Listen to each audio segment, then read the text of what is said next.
ملګرو سلامونه ډېر زیات قیمتي خلک را سره ناست دي په ډېر زیات قیمتي ځای کې او ما د دونه پټه اچانک کیمره آن کړه ما یې همدغسې په خبرو راګیر کړم خو شیرین اغا څه دی شیرین اغا دا ډېر هوښیار دی دی چې پوه شو ډایرکټ ملګرو ته اشاره وکړه وایي کیمره آن شو نو غلی شه شیرین اغا ورته څنګه یې مازدیګر څنګه دی او د موسم په باره کې لږ خبرې را سره وکړه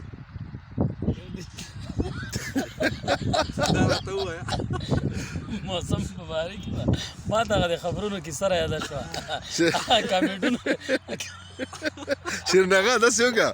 وکیل خان صاحب ولا کامیډي لږ وکړه وکیل خان کیسه د کوم اکثره دا یا چې چا ته څوک ټلیفون کوي بله خبره نه دا هلته موسم څنګه ده زمونږ یو ترور زوی راغلی و کراچۍ نه که نه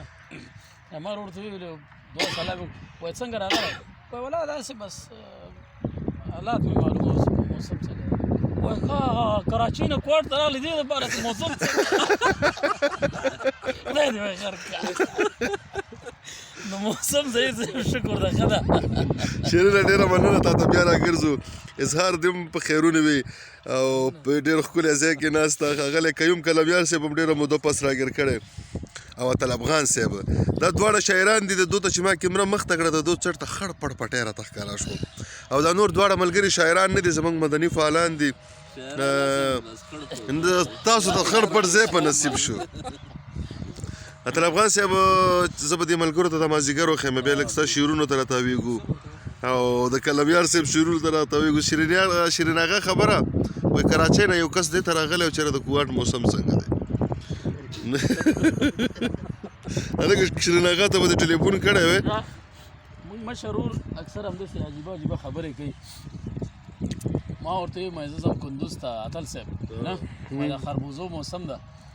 هلته به خټکي مټکي وخوره هلته حالات هم ډېر خراب وو ښه ما ته ته خو ډېر کمک کلی وایي ما ولې وایي دا 2000 روپۍ واخله ورشه اډې کې ښه ډېر وخوره وایي اډې کې وایي ښه ډېر وخوره طلب خان صاحب ته داسې وکړه دلته راشه او تا نه به شعرونه واورو زه به ستا ځای ته درشم او دې ملګرو ته به لږه دغه صحیح ده طلب خان صاحب دې راسي او خپل هغه دې وړاندې کړي خپل اشعار دې موږ ته وړاندې کړي ښه